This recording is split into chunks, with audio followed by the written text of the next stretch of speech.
All right, Tampa Bay Rowdies podcast. We are back. We are still undefeated. Tampa Bay Rowdies tied Oakland Roots on the weekend, 2-2.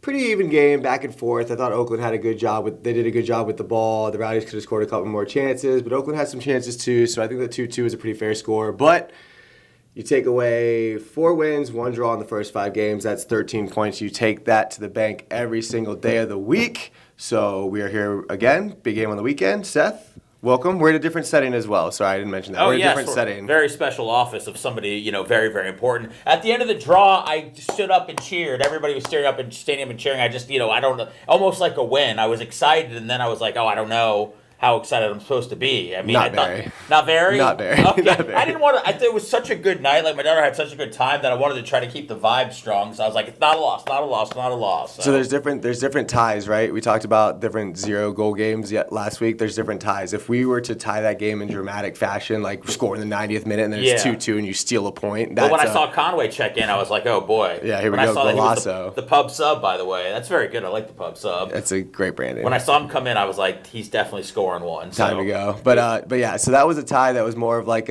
we'll take it. We'll take the tie. I think that they'll take the tie.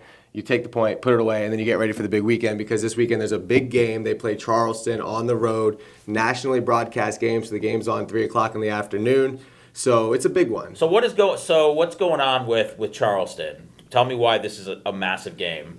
They've had some losses this season, but just historically, that's a team that is good in the USL. Like, they're pretty much a standard of the USL. They'll be in the playoffs every year. They'll be competing for championships. So at this point in the season, especially early on, if you can go on the road and get a result at Charleston, that'll go a long way, one, for momentum, but also for the standings later in the season because you know that you want to get 3 points from them anytime you can. Do you think maybe it was good that that the Rowdies had like a so-so game before they played Charleston to possibly, get that out of their system and, refocus on things, maybe not get to like, hey, we're 5-0 so far? I think so. I think that sometimes you need a little bit of a reality check or like a come back down to earth moment. And if you're able to get that in a draw, which, all the conversation around here was that after the game, the locker room was pretty dejected. Like they were not happy with getting a draw. Okay. So if you can get a little bit of that wake up call by still getting a point, I do think that goes a long way, but obviously you want to get 3 points. But if you want to try to find the silver lining, that's a good one. I also wasn't sure after the game because I know that they do autographs, and so I was like, oh man, I don't know if they're going to be upset about the draw, so maybe we should just get out of here and not bother those guys. But they're always smiling, like they always take time, so it looked like they were definitely still into it. It's a good group of guys, and like they understand that giving back to the fans, and regardless of what happens on the field, that the fans are excited to get the autographs, they're excited to meet them, so they understand that. Can I tell you, by the way, there was a gentleman that was sitting behind me.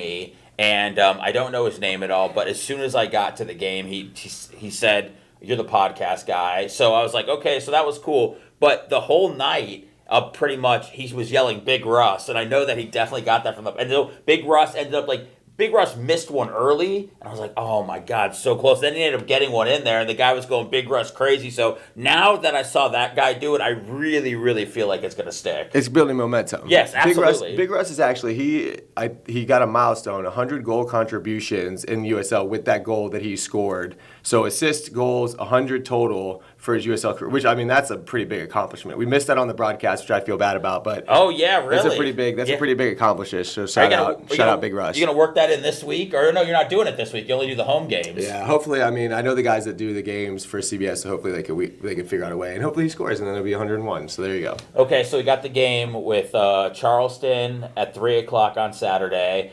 Before we get to the game that they have after that, because I do want to talk about the next home game, there was a little bit of like a viral moment that was going around this week on Twitter as far as the news was covering, and you know what it reminded me of? The fact that I said the Lightning. The news was covering the Rowdies, but the guy accidentally said the Rays, and then I guess they never edited it out and they were recording it, and it just played straight through. I had sent it to you thinking that maybe I was first, but it already made the rounds with the Rowdies? Yeah, we saw it. And he's a good reporter, man. And we feel bad for that crew that happened to, but, press is press. Oh, no, it was great. It was good to see just randomly on my Twitter account. It was just great to see, like, the Rowdies. Graphic. I know, the graphic was up. And he was like, they remain undefeated. Like, everything was great about it. And then, he didn't make a fool of himself or anything. He didn't, cuss or anything like that. But just a good viral moment for the Rowdies. So even though there was a draw, you got a viral moment this week. I mean, that's a win for you in your department. Yeah. Absolutely. And, That's the right part about it, though. There wasn't anything bad about it. It was statistic. Like everything he was saying was right. Yeah. It was promoting. The brand was up. Everything was up there. He just said the wrong. He just said the wrong team name. It really was an honest mistake. I mean, 1000%. It could have. I mean, if he maybe said like some sort of other soccer team, which I don't even know, but it was the Rays. It wasn't a big deal. Yeah, so. no, it was an honest mistake. But we love him for covering us. Dude, that's what I was. Well, the main thing is that it's getting great coverage. I mean, I doubt if the Rowdies were winning right now that it would have been something that they would have worked into the Saturday Night News like that quickly. So I mean, it was very, very good to see. You know how it is. Tampa loves a winner. That's so right. we keep winning. That's we keep right. winning. The people will keep coming. That's what it takes. And the guys will take care of it on the field. And that's what's exciting about the interview today. I know that if you're joining on, you probably already read the title, but we're going to be interviewing the head coach, Dominique Casciato. He's a good man. He has a good story, and so we're excited about that one. But he's obviously the engine that keeps this whole thing running. So should I be nervous? I'm a little nervous. I don't get nervous with the players at all, but like the coaches, I know that they're kind of like a ring above or a rung above or whatever it is. So I don't know. I mean, is he cool? He's cool. He's a good dude. He definitely has more power than the players, though. No. I'm aware of the power structure. Maybe that's what it is. But they seem like they have a very stoic demeanor, as we were talking about, but wield a lot of power. So he's a good dude. We actually have some friends in common that I used to play with that he spent time with up in St. John's, and I got to know him before I took the job. We were sitting next to each other at the Tampa Soccer Hall of Fame dinner, and he and I were just talking the whole night. So he's a good dude. Okay, can I ask him to possibly throw you in a practice, or do you not want me to do that at all? You can ask him. He'll say no. Okay, I've asked myself. Oh, already. have you? Okay. I figured I would be a friend and maybe ask him. So. Yeah, no, throw it his way. See what he says. I've already asked myself. So can I just ask you after the next home game? I believe the 28th. I think 25th. Yep. 25th. It's Rough and Rowdies night. Rough and Rowdies night. Which I think you forgot that you can bring your dogs that night. Yeah, there's a select amount of dogs that could be in the attendance. No, there is. Yeah, you can't have like thousands and thousands of dogs. So okay, well, I better get my tickets. The Rough and Rowdy ticket is specific to that. I saw you can get like a human and a dog ticket, and then there's like an extra human ticket, all sort. But let me ask you, has that been something that the Rowdies have done in the past? Are the dogs distracting at all for the players? Are they well behaved? Do we have to escort rowdy dogs out? Like, what do you know about it? I haven't heard any tales of misbehaving dogs. Okay. I feel like if you're buying a ticket for your dog, though, you understand that dog's going to be under control. But just because I haven't heard any stories doesn't mean it hasn't happened. Well, I got a puppy, sick, and she just arf, arf, arf. She just, when she sees people, she does that, and I don't know. I don't want that to disrupt the home field advantage at all. So I think I might add into it. Okay, all right. Yeah. I wanted to make sure, so I'm going to need a couple of dog tickets as well for the next request. Well, that one might be a little tough. The dog ticket might not be as easy to come by. The dog tickets are tough. Listen, people, get your tickets already, man. It's this is a couple weeks out, and they're going fast. That's good though. It is good. April 25th, they play the Sarasota Paradise. That was a rematch of the Cultural Cup. If you guys were there for that one, that was a good game. It was a fun matchup between the rivalry. But this is the first game of the USL. There's a USL Cup that's going on. We're going to break down a little bit more next week about what the USL Cup is. But that's the next home game, April 25th, rowdysoccer.com. And, it's Rough and Rowdies night. But it's also the Night of Champions, where they're going to honor youth sports players who have had success in the area. So it's a whole. Oh wow! Okay. Yeah, it'll be a fun night. Good. I love it, man. Yeah. I love it. It's a great feeling. I told you on the phone yesterday. I went on for a long time about just how much my daughter's loving it and how great of an environment it is, and how the people behind us were giving us bracelets for my daughter and her friend were there as far as for like 90s night and everything, and just great, dude. Just a great time, great atmosphere all around. Like I just can't say enough about it. There you go. A fan for life. Thank you. All right, what else we got going on here? I'm ready pretty much for Coach. Ready for Coach? Yeah, these are all my questions for Coach. So I probably won't get to them all because I respect a coach's time. There you go. But I am prepared for Coach. So one thing that we can bring up is last week we're going to pivot a little bit from soccer just a little bit. So last week there was a bunch of Rowdies in the attendance for the Rays home opener. Yes. So there's a bunch of Rowdies in attendance for the Rays home opener, and the Rays, who are obviously we are very close with the Rays, owned by the same organization. They're kind of hot right now. Yeah.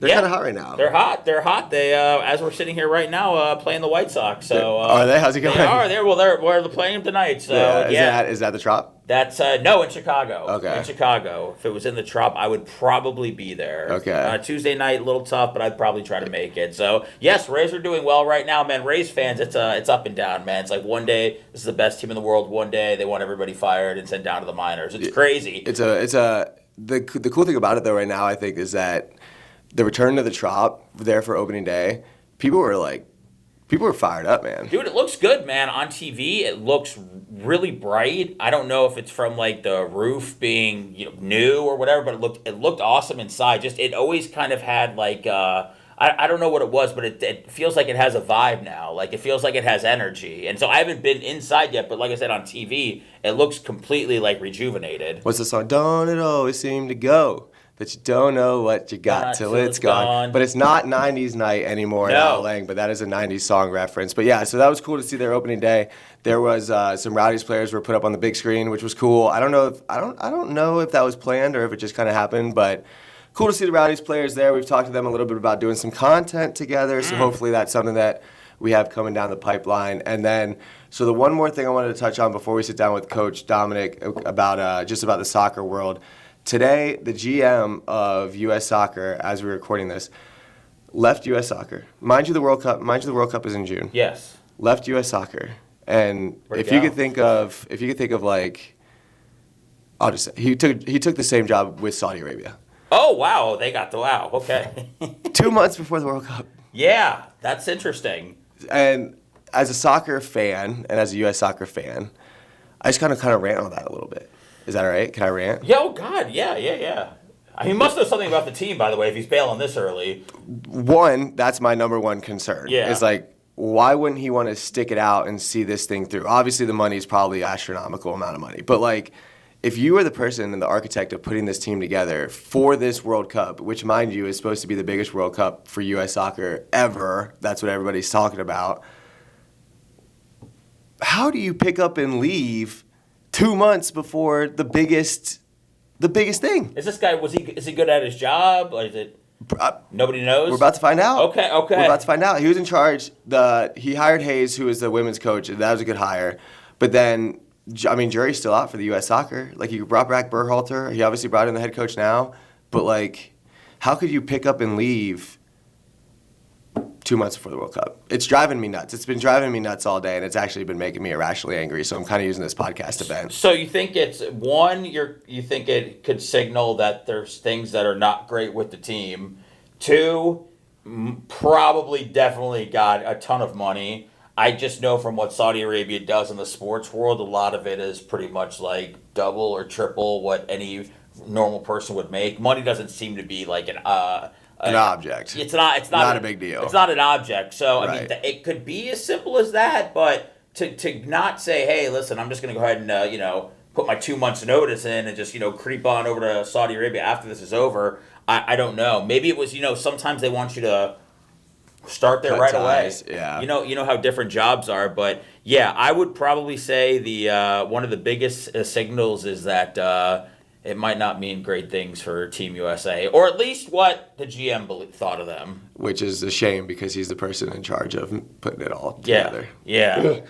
All right. Well, anyways, I just had to vent that out. But yeah, so put this guy in jail. By the way, what a non-patriot. Yeah, how could you do this? Oh my gosh. All right. Anyways, the World Cup's going to be great. US is going to be awesome, and everything's going to be perfect. It's going to be a great story. This guy's going to wish he stayed. Exactly. Yes. Yeah. Yes. That's the mindset that we needed. All right. So Rowdies next home game. Well, the next game, Charleston on the road, 3:00 national TV. Tune in. The boys. This would be a big result for the boys.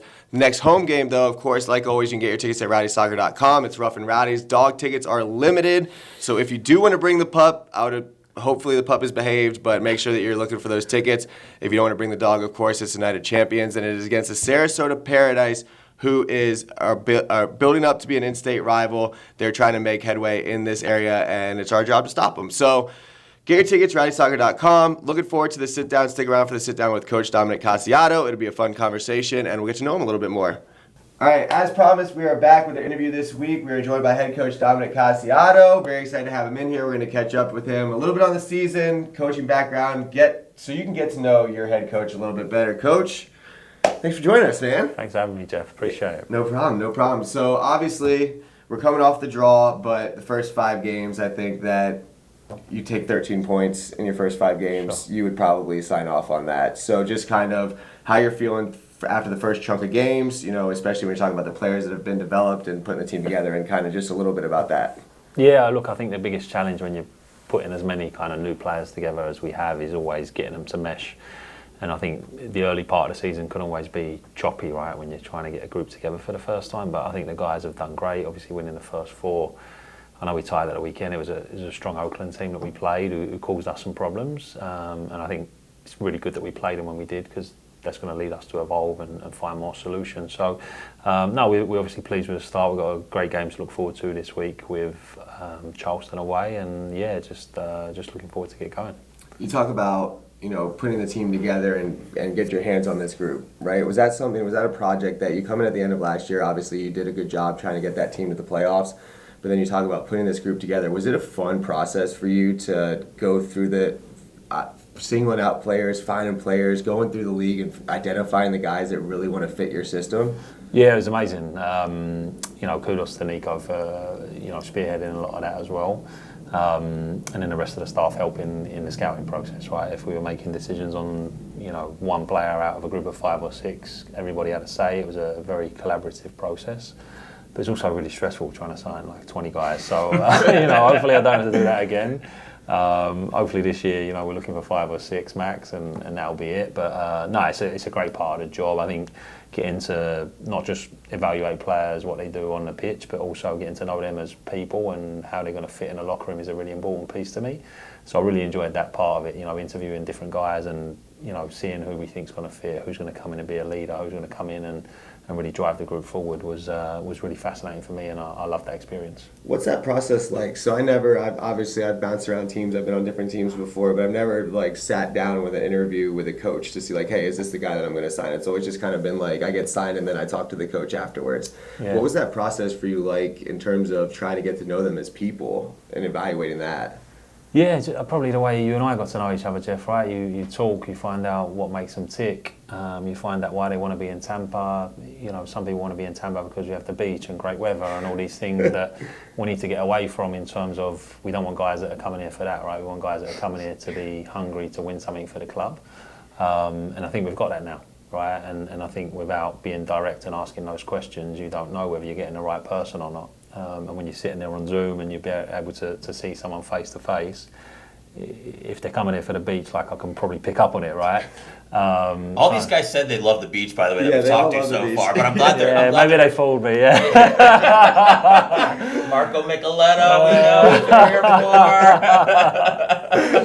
But no, in all seriousness, I think it gave me a good feel for who they were as people, right? And how willing they were to commit and give something to this group, because if you just want to play for yourself, you might as well go and play tennis, right? I'll be a boxer. But we've got guys that really want to be part of something special here and build something special. So I'm delighted with the characters that we've got, just as much as I am with their quality on the field. That's cool, man. I mean, I can't even imagine the process that you guys had to go through to put this team together and just handpick the players. I feel like that's every coach's kind of the dream, right? Because a lot of times you stumble into situations the players that you have are the players that you have, and you have to figure out how to adapt. And I've been in situations where the coach and the players just didn't fit at all, and then you go into a situation where you get to handpick your team. That's I feel like that's No, listen, I feel really blessed to be able to do that, right? Because I think if you look at the highest levels, right, you go to Premier League clubs and clubs overseas where players are on multi-year deals, mega money. You're not just going to pay those players up to move guys if they're not the right fit. For a coach to go in there, there's so many things that can go wrong, right? But for us, thankfully, this past season, obviously it was really painful for everyone involved. But we did kind of have a clean slate at the end of it, and I think that was really a blessing in disguise to be able to build a team that I think can get us back to where we want to be. And I don't think we're anywhere near close to that yet, but I'm very confident we're going to get there with the players we've been able to bring in. Yeah, that's cool, man. How did you know that coaching was your calling? When did you did you fall into it? Was it something that you kind of thought, I can do this? So I've been watching my daughter play a lot lately. She's 8, and I'm like, maybe I can start my journey now as being a soccer coach. Sure. So how did yours go? So it's funny because when I was playing, all my coaches would say to me, you should think about coaching as a profession. I don't know if that was their way of telling me, listen, you're not very good. But they would always say to me, you should think about coaching, you love the game, but, the things they would have said, I'm sure, to you as well, right? Yeah, I got some of those too, after the bad games. yeah, think about coaching. and I never really took it seriously. And if I'm honest, like my best friend in the whole wide world, a guy called Adam Lawrence from back in London, we grew up together, and he ended up getting a job full-time in Charlton Athletics Academy, which is one of the best academies in London. And when he did it, it started to make me think, oh, well, if Adam can do it, like maybe there is a pathway for someone that, didn't play at the highest level professionally. So that gave me a little bit of belief, and then I was granted a really wonderful opportunity to go and coach as a graduate assistant at St John's University for the men's program there. And from there, I met Dave Mazo, who's really been a mentor to me, but also somebody that opened the door for me and gave me a chance. And just kind of fell in love with the coaching process through that. So I always loved the game. I always loved different things around the game in terms of practices, the way practices were put together. But I never really saw myself coaching when I was a player, if that makes sense. I think I was always too focused on just, trying to be a player. And then just kind of happened. What's something you know now that you wish you knew when you first started coaching? Is it anything with how to deal with players? Is it a certain practice routine? Is there something that you've picked up kind of? That's a really good question. Something I know now that I wish I knew when I first started. I think you start with the person. I think sometimes when you first start coaching, you have these ideas and you just want to get the ideas out. But really, you can't really get the ideas out or influence anyone until you know who they are, what they're going through, what makes them tick. And I think it takes everyone a little while to know that. I think the guys that have that figured out on day one of their coaching journey, they have a massive head start. So I would say that. When you talk about the journey, you said you got your start at St. John's. Obviously, it led you down to Omaha. It led you down to Tampa Bay. There's a good pipeline there. What was it about Tampa Bay? Because of your success in Omaha, I'm sure your phone was, ringing. We talked about this a little bit, but what was it really about Tampa Bay that drew you to this club? Because I'm sure there were a lot of different opportunities for you out there. Look, I think the club at the time when I came in, it was really a sleeping giant, right? Like I'm looking now at these photos we have of our stadium. It's beautiful. I don't think there's many better places in the world to play. So you look at the history of the club, you look at the training ground, the stadium. I think the name of the club, it carries a lot of weight, and I think anywhere you go, for me at least, like you want your work to be meaningful, right? And I know the fans in Tampa Bay are educated fans. The game's been here for a long time, a lot longer than in most American communities. So I think all of those things made it seem to me like this is an unbelievable opportunity, an unbelievable job from the outside looking in. And then once I was fortunate enough to get here and get this opportunity, all of those things have been confirmed in my mind. So yeah, we love being here. I love being here, and I really love the responsibility that I have to move this club forwards. How much do you like the beach? Look at me, not very much. That wasn't the big selling point? No. That wasn't the big selling point? No, not for me. No. Fair. My wife, yes, but not me. Yeah, that's fair. That's fair. What do you like around town since you've been here? Any? I went to my first hockey game with Jeff. That was pretty amazing. We saw the lightning. What do you call that beast? We fired off the Tesla coils. Yes. Yeah, we did that. A tradition like none other. That's a little jarring. I did it. I did it a couple times. Yeah, it's fun. Yeah, we did that. That was cool. Honestly, we love going down to St. Pete. We've got a few spots in Tampa. We live in West Chase, which is a really great community where we live. So, yeah, we just love hanging out where we live, really. So obviously we went to opening day. We talked about this a little bit. We went to opening day, but within that, your first baseball game? No, you've been to the Yankees game before. I've been to see the Yankees and I've seen the Dallas Rangers. Okay, Texas Rangers. Texas, yeah look, that's how much I know about baseball. I was I was trying to figure it out, but I was all I think we got New York Rangers. I was like, I like it. That's for sure. Yeah. Just bailing me out here. It's good. That's funny. So obviously, with that, between the transition that you've been dealing with, there's been a lot of change within the organization as well, the new ownership group and things like that. What has it kind of been like stepping into the role with the new owners? It's a very ambitious group, everybody sees that they're very foot on the gas. So how's that been from your side working with a group like that? They've been amazing. They've honestly been amazing from day one since they came in. I think, Brian and Matt, spearheading things before they came in were amazing with me. And then kind of Ken's come in and leading the charge for Patrick now, and Ken and I have developed a great relationship. It's very evident to me that he wants us to be really successful. He wants to support us as much as he can. So to feel that support for me and the rest of the staff and the players, I think is incredible. So yeah, we're really grateful for that. Yeah, it's just being a Tampa sports fan, it's been like, you're waiting around and it's just like a very foot on the gas mindset, which is refreshing to see. It's cool. Yeah, and that's the way we want to play. That's the way we want to be as a team. So I think there's a lot of synergy there in terms of how they want to bring things forward and how we want to play. And long may that continue. Yeah, nice. How important is it to have a calm and stoic demeanor when you're coaching? Everybody's got a different style. Some people don't want to get up or down at all. What went into kind of how you handled things on the sidelines? It's interesting because I think sometimes I'm very calm and then other times I'm a lot more animated, right? I think sometimes it's just feeling out what you feel like the players need at any given moment, what you're feeling at any given moment. I do think as a general rule, if I'm giving you advice for your daughter's soccer team, probably be on the calmer side and the quieter side. Because no one likes to see that crazy guy on the sideline at a youth soccer game, right? No one wants to be that guy. So I would say that. Okay, because my daughter gave up 5 goals in the first half on Saturday, and I was like, I didn't even know what to do, so I didn't say anything. So I just. Yeah, it's probably best. It's probably for the best. I mean, going back to my friend who, when I first started coaching, was really an inspiration for me. The first training session I ever did on my own, I was coaching a U14 team from Dix Hills out on Long Island. Right, I'd been working with St John's and as an assistant, but then I was taking a team for the first time. And I've never done a session with a team before, right? So I call Adam, I'm like, what do I do with these kids? I have no idea, these kids are pretty good, what should I do with them? I've been part of training sessions and I've done pieces as an assistant. And he said, really? It comes down to 2 things. I said, what is it? And he said, make sure they have fun and then try and teach them something. And if you do those 2 things, you're going to do just fine. And sometimes you don't even need to teach them something, right? You just need to make sure they have a good time, especially young kids like that. Yeah.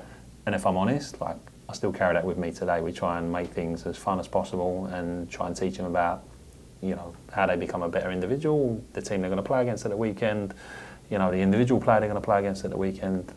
It really just comes down to those 2 things for me. So that would be my advice. And then in terms of how you are on the sideline, I think you have to give the players whatever it is that they need. If they need energy, maybe you've got to be more animated, right? If the players seem a little frantic and you need to calm them down, then maybe you need to be more stoic. So I think it really depends, and you have to feel the pulse of the team for that. What do you feel like they needed on Saturday? I was sitting behind you, so I couldn't see it. What do you think that they needed on Saturday night? What were you giving them? Yeah, whatever I gave, it didn't work. we weren't, they needed more? Yeah, we weren't at our best level at the weekend, and we were a little frantic. Oakland were good. Oakland were very good in possession. We were a little frantic without the ball, and I think that led to us being frantic with the ball. So yeah, I tried to be calm, but I don't think I had much of an effect. So when you go through a game like that, I'm always curious from a coach's perspective. You go through a game like that, obviously you guys won the 4 straight, and sometimes when you win, there's things that can get hidden because you got your 3 points, right? And everyone's happy and everyone's celebrating and all the joy is there. But you go through a game like you did versus Oakland. As a coach, of course you want the 3 points, but is it kind of fun for you and the staff to get back in and evaluate the different things that you need to work on, the different areas where it's like, okay, cool, they got us here. How do we adjust so that doesn't happen again? Is that a fun part of the coaching process? I think it's something I really enjoy for sure, Jeff. That's a great question. And I think anytime you go for an experience like that, whether you get beat and a team outplays you or you draw and the game could maybe go either way, like perhaps it did on Saturday, I think it just serves to sharpen your senses, especially if you've won the first 4 games, right? And even statistically, when we looked at things, we were like, all right, we're doing a lot of the things we want to do. We're hitting those targets. So then to play a team like Oakland who caused us problems that we hadn't really seen before, even through pre-season, I think is really good for us because it's almost like a slap across the face and makes you wake up and you start to feel like, okay, there's these 1 or 2 areas that we need to get better at, or we haven't seen a team do that to us before. What's the best way to counter it if we see it in the future? So I think it's great, and again, it ties in with what we're talking about in terms of fun and learning, right? Like me as a coach, the rest of my staff, we want to enjoy what we do, and we want to just get better every day. And I think, that if I have one quality as a coach, it's that I'm always looking to get better, and I think that ends up being contagious, not just for the rest of the staff, but also for the rest of the players, and hopefully across the organisation as well. You talk about, the improvements and things like that, and all the different players that have come in. How excited are you to, as guys are starting to get healthier, how excited are you to kind of have that full look at your group that we haven't really had since preseason? It's been a little while, and even a couple guys came and knocked up. That came across whatever wrong. you guys are doing off the field. That came across wrong. We're gonna leave it in there, but that came across wrong. But just, you know what I mean. So they come in a little bit dinged up with injuries and things like that. How excited are you as these guys start to get healthy and you start to see, we talked about Emily Myers, he's back now. Evan Conway, he seems to be in full health. There's a couple guys that are still rehabbing, but they're getting there. Like, as a coach, how excited are you to just get a full look at your group again? Yeah, I mean, that's all you ever want, right? It's just to have everybody available because then, you can do what you want with the team. I think the guys that have been playing have done a tremendous job, right? And for those guys coming back to full fitness, it's going to be really tough for them to come in and move someone out of the team. But you're right, like even through pre-season, right, we had 2 or 3 guys that came in injured. So we haven't had a full complement of players yet. We've never had the full roster available. And you're always going to have things through the season, right, where maybe you're missing a guy or 2. But it looks like the availability is getting better now. And I think once everybody is fit and available, the strength in depth is going to be really, really high. And then my job is going to get more difficult, right? Because you've got very good players competing for a spot on the team, and the best man has to play. So I'm certainly looking forward to that moment. Yeah, nice. Do you have any favorite coaches or managers at all? Yeah, there's a lot of coaches I look up to, a lot of coaches that I like. I was watching one of them earlier, Simeone at Atletico. I think it was 2-1 when I came upstairs. We were on a call and we had the game on in the background. So yeah, I like Simeone. I really love Mauricio Pochettino. We actually got to meet him when the national team came to train here, so I'm hoping he does well in the World Cup with the national team. Obviously guys like Guardiola and Klopp, I think are references for everyone. So yeah, I have a bunch. There was a guy in Spain actually who coached Betis when I was living in Spain for a couple of years, and then he went to coach Barcelona, Quique Setién, and I really love the way his teams play. So yeah, there's a bunch of guys that I follow and really like the way they play. So that's awesome. So we had a couple more that we did get a couple fan questions. Okay. One of them I think came from an Omaha fan, but we'll have to revisit that. We'll have to revisit that one a little bit later. Are they mad? It's an interesting. It's Oh, a funny boy. one. It's a funny. I laughed. Okay. We'll see if you laugh. okay. But, If he doesn't laugh, we're editing it out. we'll see. Yeah. But one of the cool stories that I heard was just you speak 3 different languages, correct, or is it more than 3? No. Yeah, I'm still struggling with English, Jeff. But no, I speak Spanish, a little bit of Italian, and Spanish, Italian, English, right? So I heard the story of how you learned Spanish. Okay, Thought it was very cool. sure. You mind sharing that story with the people of what went into you learning Spanish and just kind of how that came about? Yeah, so I moved to Barcelona. I just wanted to try something different in terms of coaching and kind of testing myself outside of my comfort zone. I went there, I didn't know one word of Spanish. And everyone spoke Spanish? Everyone spoke Spanish, and Yeah. they also spoke Catalan, Okay. which is really difficult, and that's another story for another time. So anyway, I'll get Tune there. in next time.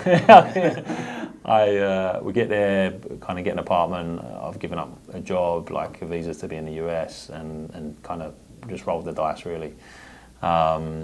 Was pretty fortunate to get a job in Español's academy, like in their pre-academy. But I only spoke English, and I guess the backstory is when I was meeting with a guy from Español for the first time, Eloy Perez, he didn't really speak any English, I didn't really speak any Spanish, and I'm just trying to get across to him that, listen, I'm a coach that's here trying to learn and study for a year or 2. Would I be able to come watch practices? And I kind of left making a bit of a mess of it, but we exchanged numbers. And get back to the apartment where I lived, and my wife is there, and she says, "Oh, like, how did it go when you met that guy?" And as I'm saying to her, listen, like, I made a real mess of it, my phone goes off. So I pull my phone out, and she says, "Who is it?" And I'm like, "Oh, it's him." Oh, wow. And she says, "What does he say?" And I was like, "Well, I don't know, it's in Spanish, like, what does it say?" And in Spanish, it was like, "I have a little job for you." And Yeah. Oh, that's wow, kind of that's how it all awesome. started. So anyway, I still obviously didn't speak Spanish. It was like 2 weeks into my time in Spain. I was in kind of full-time Spanish classes. I was studying from like 9 till 3 or 4 every day. And I guess I was kind of understanding the grammar and stuff, but then to have a conversation and, coach properly, I was terrible. Yeah. For the first year, I was horrific, and I remember I was coaching in a school as well, and I was coaching these little 7 or 8 year olds, and they spoke like 3-4 languages. These kids, they were like geniuses, and one kid come up to me one day and like was really concerned. Was like, "Mister, who is teaching you Spanish?" And then, Run along, little guy. Yeah, I felt like this big. But these things were good because it really, like, again, it sharpened my senses, right? I was like, oh man, I don't want these little kids like making fun of me, you know?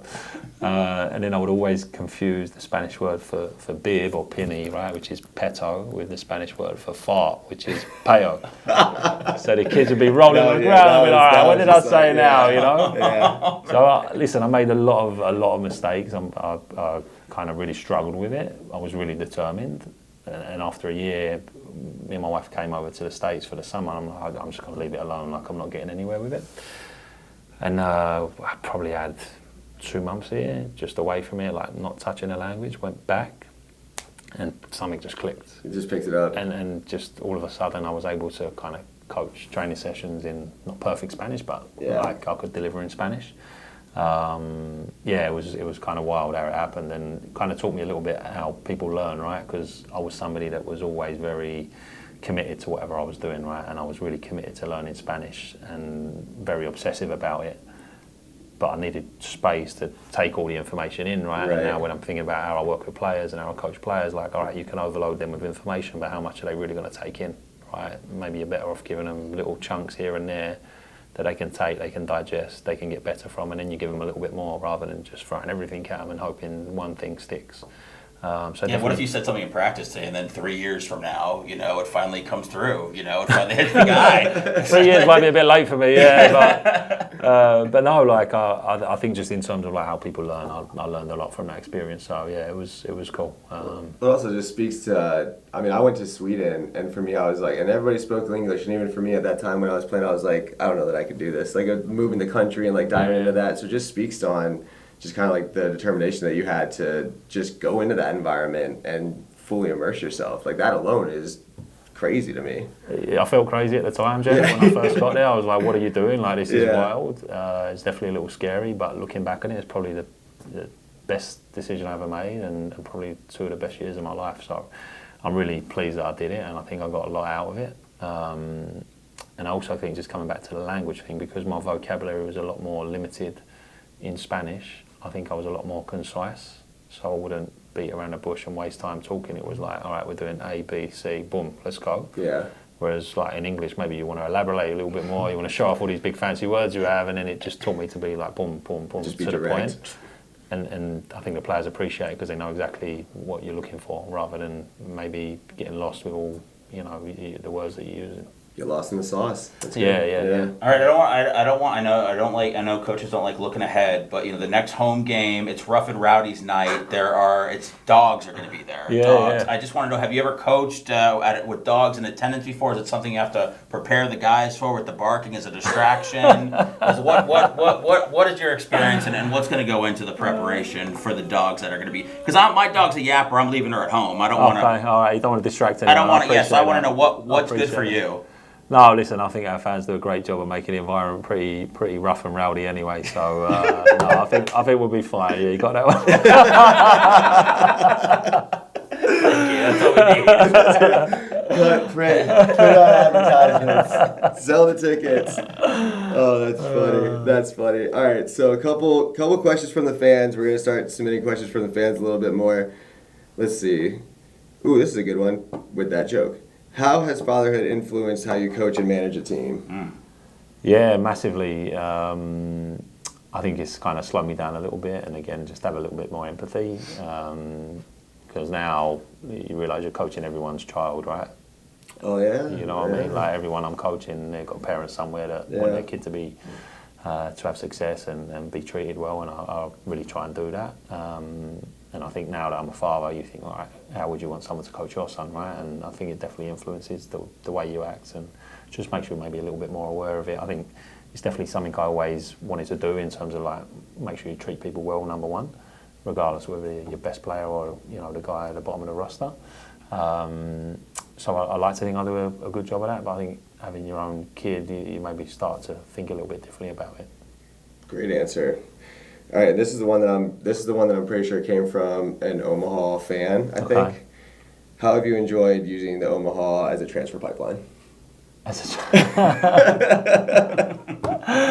They've got 2 guys that are out of contract. He's like Charlie and Dion, and then Max. We obviously paid a transfer fee for Max. So listen, Omaha was great to me. I got nothing but fond memories there, and they're doing great without me. So I think they're fine. Yeah, so don't worry about it.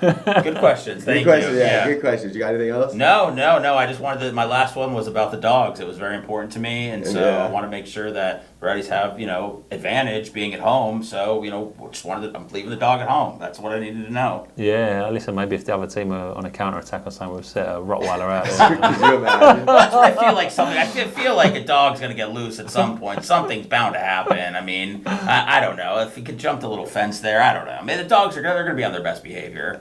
I don't understand the dog nights at the parks because like any dog that I had would not do well in this environment. But we'll see how it turns out. All right.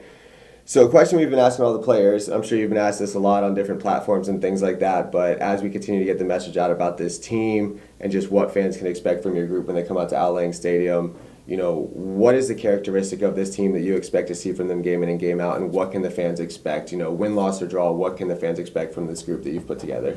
We're going to go into every single game trying to win the game. We're going to give everything we have to win the game. We do that by trying to play a dominant style. We try and dominate with the ball, without the ball. And we're always going to leave everything on the field. We're not always going to win. Can't promise you that. But we're going to give absolutely everything we can to win. Love it, Coach. Thank you so much for joining us. We'll have you back on if you had fun. We'll have you back on, in a month or so. No more after questions. They do it all in Spanish, by the way. So. We'll roll out. Yeah, right. Yeah, that'll be good. You'd be the only person that can do it. All right, Coach. Appreciate you coming on. Thank you everybody for tuning in. Of course, subscribe, like it, all that good stuff. And looking forward to the next game, Charleston. On the road, national TV, but then the home game, rowdiessoccer.com. Grab your tickets. 3 o'clock. 3 o'clock. 3 o'clock on Saturday for the national game, and then Rough and Rowdy night, 7:30, Al Lang, April 25th. Coach, thank you so much. Thanks, guys. Thank you.